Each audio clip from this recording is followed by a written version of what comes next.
Olá, você está ouvindo o Boletim no Rádio, o podcast do Sistema FAEP Senar Paraná, onde os jornalistas da equipe de comunicação comentam as notícias que estarão nas páginas do Boletim Informativo, a revista semanal do Sistema. No caso, eu estou falando do Boletim número 1486. Eu sou André Amorim e vou cumprimentar aqui os meus colegas de bancada. Olá, meu amigo Felipe Aníbal. Salve, salve André, salve, salve colegas, satisfação inefável estar com vocês mais uma vez. Olá, minha querida Bruna Miller. Olá André, olá colegas, olá para todos que estão nos ouvindo. Olá, meu caro Antônio Senkovski. Olá André, a todos que estão escutando o nosso podcast. Bom, na edição que vai circular aí na próxima semana do Boletim Informativo, nós temos várias matérias aí de peso, principalmente na área da agropecuária, né? Nesse boletim no rádio, né, no nosso podcast, eu vou comentar hoje com meus colegas aqui a matéria que trata da importância da genética na pecuária bovina. Também vamos comentar os custos de produção na suinocultura paranaense, um trabalho inédito da FAEP aí que vem sendo feito com exclusividade. Vamos comentar a Instrução Normativa 7677, que está trazendo muitas novidades aí para o pessoal do leite, e o surto de raiva aí causado pelo morcego, que tem que tomar um certo cuidado aí, tem que se reportar à Agência aí de Defesa Agropecuária. Bem, você, meu amigo, minha amiga, que está nos acompanhando aí pelo vídeo, agora o vídeo vai parar de ser exibido, então você pode continuar nos acompanhando no áudio, que continua tudo ok, viu? Então, para falar de genética, eu queria chamar a nossa querida Bruna. E, Bruna, me conta uma coisa, a gente sabe que a pecuária bovina, a genética é uma dos pilares aí para a produção e produtividade, né? Mas já é uma prática que está incorporada assim no Brasil, assim a contento, o brasileiro, o paranaense, tem aproveitado essa ferramenta aí tecnológica para melhorar o seu plantel? Então, André, é uma prática que ela é muito forte, né, e muito importante, e ela vem crescendo, né, ao longo desses últimos anos e colaborado aí para os saltos de produtividade, tanto na pecuária de corte quanto na pecuária de leite, mas ainda se comparado principalmente a países que utilizam a genética em uma quantidade muito maior, o Brasil ainda tem dados muito baixos, né, principalmente na inseminação artificial. Segundo a Associação Brasileira, né, de Inseminação Artificial, menos de 20% do rebanho brasileiro faz uso, né, da inseminação e dessa técnica.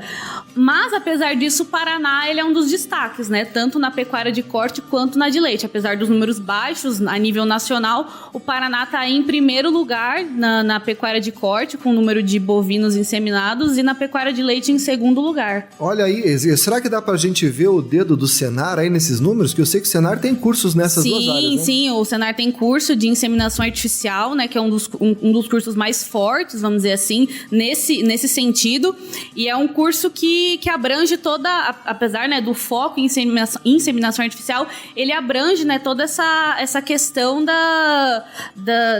de como a genética pode, né, influenciar, como a herança genética dos bovinos podem influenciar e melhorar a produtividade aí do rebanho. E tem alguma característica que é mais buscada aqui pelos criadores paranaenses? Então, na verdade, acho que o principal que o criador precisa definir é o objetivo dele, né? Segundo a maioria não, acho que todos que eu conversei, eles frisam bastante isso, que o produtor ele precisa determinar o que ele quer para o rebanho. Ele quer aumentar a produtividade, ele quer aumentar a longevidade do rebanho, ele quer aumentar... Tem diversas características que o produtor pode definir, mais de uma, né, com certeza, mas ele precisa escolher, né? Não dá para ter tudo de uma vez. Por exemplo, eu conversei com um produtor de leite que ele foca muito mais na questão da saúde do animal, né, da vaca, porque, né, uma vaca, né, com uma saúde melhor, com todo o bem-estar trabalhado ali, vai ter o seu impacto na produtividade. Então, esse é um ponto interessante. Tem a questão lá do stayability, né, que eles chamam, que é o tempo de permanência que um animal que fica no rebanho. Vamos dizer assim, a medida, né, de quanto tempo o mesmo animal permanece no rebanho. A longevidade, né, que é uma característica também bastante procurada. Então, depende, né, muito do que o produtor quer, mas tem algumas que são as principais, né, vamos dizer assim, como a longevidade, né, a produtividade, questão da matriz, né, questão na pecuária de corte, a estrutura, né, corporal do animal, percentual de gordura, enfim. E a gente pode observar aí uma oportunidade de mercado também? A gente também vende genético ou a gente, por enquanto, está só comprando? Então, o brasileiro, né, o pecuarista brasileiro, ele já vende genética, né, tem alguns laboratórios aí especializados nisso, apesar que a avaliação genômica, que é uma das tecnologias mais recentes, digamos assim, que é um mapa genético mais aprofundado do rebanho, ainda é algo recente, né, e que lá fora é muito mais explorado do que aqui no Brasil. Mas tá crescendo esse mercado, né, aqui no Brasil, principalmente aqui no Paraná, já que a gente tem esses números aí que comprovam que o produtor tá procurando, mas é algo que ainda tem um custo um pouco mais elevado, né, então, e não é algo que dá um resultado imediato também, né, é algo a médio e longo prazo, então o produtor, ele precisa ter essa ideia bem concreta e bem resolvida na cabeça que o investimento ele é um pouco mais alto e também vai ter resultados muito positivos, mas não vai ser, né, de um dia para o outro. É algo que vai ser aí mais a longo prazo. Ou seja, a gente está construindo Estamos construindo, uma genética, exatamente, né? Exatamente. Tem um potencial, tem um mercado aí, como você disse, muito grande, né? Um público muito interessado, mas ainda está nesse processo de construção. Mas a gente já vê aí resultados muito bons. Maravilha, Bruna. E eu sei que a genética bovina também é muito importante para o pessoal que está produzindo leite, né? Questão de habilidade materna, produtividade mesmo das vacas, né? E tudo isso aí também vai repercutir na qualidade da produção, né? É sobre isso que eu queria falar com o Antônio Senkowski. O Antônio, tem novidade aí no que diz respeito à qualidade do leite, Isso, além da parte que envolve os animais em si, né? Todos esses aspectos que estão sendo discutidos aqui, existe também um papel importante do produtor e da indústria para fazer com que o produto chegue à mesa do consumidor com qualidade.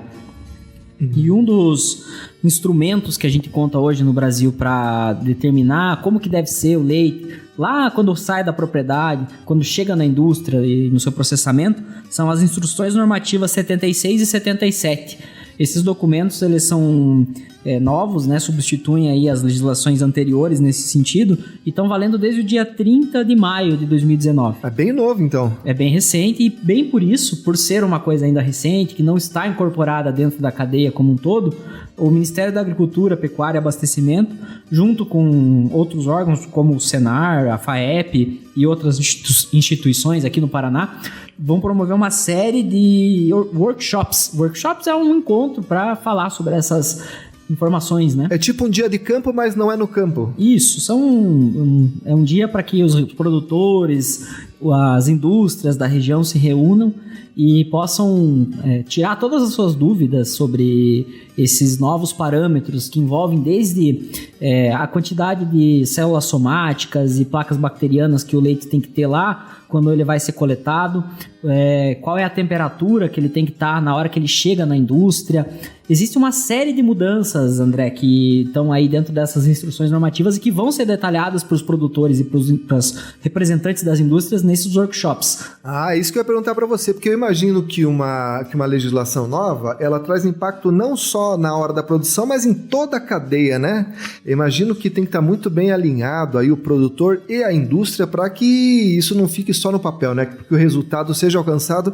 Até porque eu imagino, Antônio, você me corrija se eu estiver errado, mas eu acho que essa questão da qualidade acaba repercutindo diretamente na remuneração do produtor, né? Isso, em muitos locais a gente já vê isso, né? Que um leite que tem uma melhor qualidade, algumas indústrias estão adotando isso por enquanto, mas a tendência é que isso cresça e se espalhe para outros locais do estado.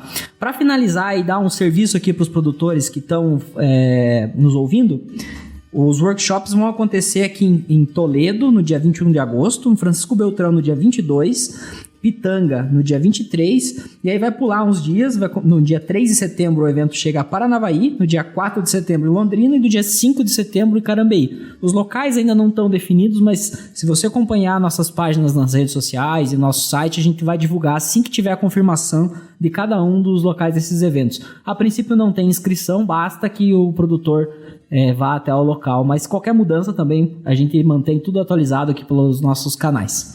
Excelente, então você que é produtor de leite, fique atento aí que essas mudanças aí na legislação aí são uma novidade aí que você tem que acompanhar de perto, hein? E também falando nessa questão aí de sanidade e de cuidados com o rebanho, parece que a gente teve uma surpresa aí. Você sabia, meu querido Felipe Aníbal, que quando eu era garoto eu tive raiva? É mesmo? Eu fui mordido por um cachorro raivoso, tive que tomar injeção na barriga, rapaz. E eu lembro sério? É sério, é verdade. E daí eu lembro que até foi a RPC fazer uma matéria na minha casa, porque a raiva tinha sido erradicada do estado. Pelo menos entre os humanos, né? E pelo que eu vi, a raiva tá voltando aí com força, é isso? É isso, André. É um alerta que foi emitido nessa semana pela ADAPAR, né? Pela Agência de Defesa Agropecuária aqui do estado do Paraná, que já foram confirmados neste ano 45 mortes de animais em decorrência dessa doença, né? E isso, obviamente, que causa uma preocupação não só às autoridades de vigilância e controle, mas também ao pecuarista, né? Porque isso implica, primeiro, num prejuízo econômico, mas também na possibilidade de essa endemia, que é a raiva considerada uma doença endêmica em toda a América Latina, que essa doença endêmica cresça ainda mais, né? Avance. Então, a ADAPAR passou algumas orientações para os pecuaristas. A primeira delas, André, vacinar o rebanho. Existe uma vacina que é bastante eficaz, que tem 100% de eficácia e que é uma vacina barata, custa entre 50 e 60 centavos. Ou seja, uma medida simples que pode evitar um prejuízo muito maior, né? Se a gente pensar que uma cabeça de gado, de repente, pode chegar a custar R$1.500, R$1.000, dependendo da qualidade do animal, né? Se for o boi que a Bruna estava falando ali, com melhoramento genético... Nossa senhora, mas muito mais. A gente está falando R$1.500 um animal mediano, né? Um tucurão, velho. Exatamente. E tem outras orientações também da ADAPAR que são as seguintes, né? Assim que o pecuarista perceber que o animal pode estar contaminado com a raiva, para que seja comunicado imediatamente à ADAPAR. Para a ADAPAR acompanhar de perto o desenvolvimento dessa doença, né? A raiva é uma doença que é transmitida por um morcego hematófago, ou seja, que se alimenta de sangue e que não tem cura. Então esse animal, esse bovino, esse suíno, esse caprino contaminado com a raiva, fatalmente ele vai morrer. Então tem que fazer. Mas o que acontece? A ADAPAR vai lá, depois pega uma amostra desse animal, retira o cérebro para constatar se foi causado pela raiva ou não, para desenvolver uma política de controle. E se o criador também, se o pecuarista vê em sua propriedade algum local, alguma caverna, algum buraco que pode estar abrigando esse morcego, também comunicar a ADAPAR, que o pessoal vai lá e faz um monitoramento. A ADAPAR tem cadastrado mais de 900 locais aqui no Paraná que tem ocorrência desse morcego e que são vistoriados ano a ano, justamente para tentar fazer esse controle. Fica esse alerta, porque a raiva estava praticamente erradicada e está voltando agora, né? Então, e também acho que é importante lembrar que o produtor não deve sair matando o morcego, né? Não. Isso seria ilegal, né? Seria um crime ambiental. Então, a orientação é mesmo comunicar a ADAPAR e, assim, e tem mais um agravante nessa história toda, porque a raiva é uma zoonose, né? Ou seja, ela pode contaminar o ser humano, tá aí você que é prova disso, rapaz, né? A mordida do cachorro pode levar à morte. No teu caso, felizmente, você foi vacinado a tempo aí, senão não estaria aqui apresentando esse maravilhoso podcast agora. Uma dúvida, André, quando você lembra desse caso, você sente raiva? Olha, eu sinto muita raiva, bicho, porque o meu irmão estava provocando o cachorro e eu fui salvar o cachorro e o cachorro me mordeu. É sempre assim, o cara que não tem nada a ver acaba pagando por isso, né? Você viu só? E injeção na barriga dói, malandro. Saindo um pouco então dos bovinos que estão aí sob ameaça, indo um pouco para os suínos, a Federação da Agricultura ela tem uma política que não é de hoje, que é de acompanhar os custos de produção de algumas cadeias que são estratégicas no estado, a exemplo da avicultura e da suinocultura. A suinocultura parece que saiu aí um resultado do custo de produção fresquinho, é isso aí, Bruna? Exatamente, temos os resultados do último levantamento do custo de produção da suinocultura. No passado não teve esse levantamento, né? Daí agora esse ano temos aí os resultados. E é muito importante importante, né, nesse momento, principalmente devido ao ano passado, que foi um ano bem complicado para a suinocultura, e as perspectivas agora mostram um cenário mais otimista, né, e os produtores estão ansiosos para ver esses resultados, principalmente na hora das negociações, né, que são esses resultados que vão dar o respaldo, né, que vão dar base para eles sentarem na mesa e negociarem, né, seus preços, enfim.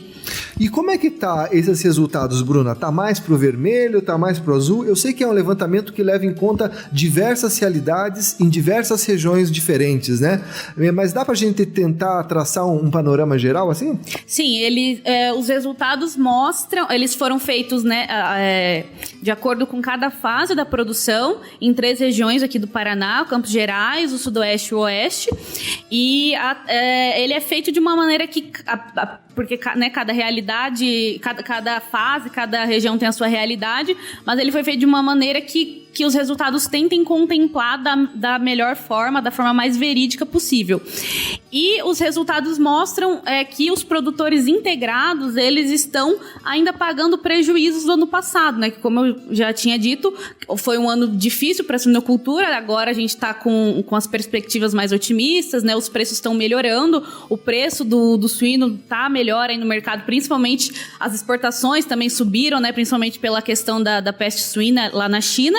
E os produtores independentes, eles já começam a colher os frutos, né, desses resultados, dessas exportações melhores, né, dos preços melhores, mas os produtores integrados ainda não, eles continuam com os preços estagnados. Então tá aí um motivo muito importante para ter esses resultados em mãos, né, para eles poderem renegociar esses preços. É bom lembrar que o produtor integrado, ele tem um espaço para o diálogo e para a negociação junto à agroindústria, que são as CADECs, né?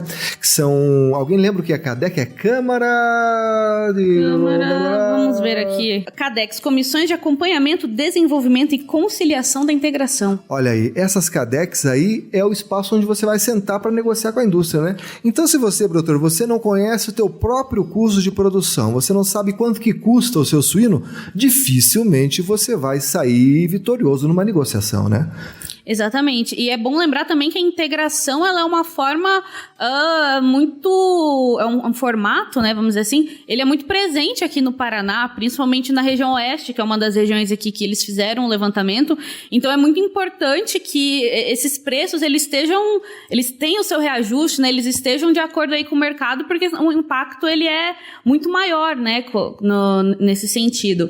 E bom lembrar também isso que você falou, André, que não é só na questão, apesar das negociações serem um momento assim muito importante, muito esperado pelos produtores, não é só para isso que serve o custo de produção. Ele também pode utilizar esses números para reavaliar, né, a sua produção, né, de olhar, de ver, olha, às vezes está gastando mais na alimentação, por exemplo, ou no transporte, enfim, e aí evitar desperdício, evitar gastos desnecessários. Ou seja, para você otimizar o seu negócio, primeiro você tem que conhecê-lo, né? Exatamente. Maravilha, meus amigos. Nessa edição ainda tem a coluna Memória do Campo, do Felipe Aníbal. O que nós vamos ver nessa coluna? Que também é sobre a raiva, viu? Também é sobre a raiva? Desculpa, quase derrubei os microfones todos aqui. Ela também é sobre a raiva, ela dialoga com essa matéria. Então a gente casou a coluna com a matéria da raiva. Maravilha. Você também vai ler nessa edição a página de história aí que trata da história do Fusca, né? O famoso FUC. Aí para quem lembra aí do bólido, aí você vai acompanhar com saudade aí esse texto. Bom, então é isso, minha gente, nós vamos ficando por aqui. Quero agradecer você, ouvinte, pela sua audiência, sua paciência. Os créditos aí de edição são de Lucas Silva, a coordenação de comunicação de Carlos Guimarães. Nós temos aí no nosso site os outros podcasts, se você quiser conferir edições anteriores e também a edição impressa do Boletim Informativo, acesse lá a nossa página www.sistemafaep.org.br. Lá você também encontra os endereços para as nossas redes sociais. É isso aí, até semana que vem. Um grande abraço.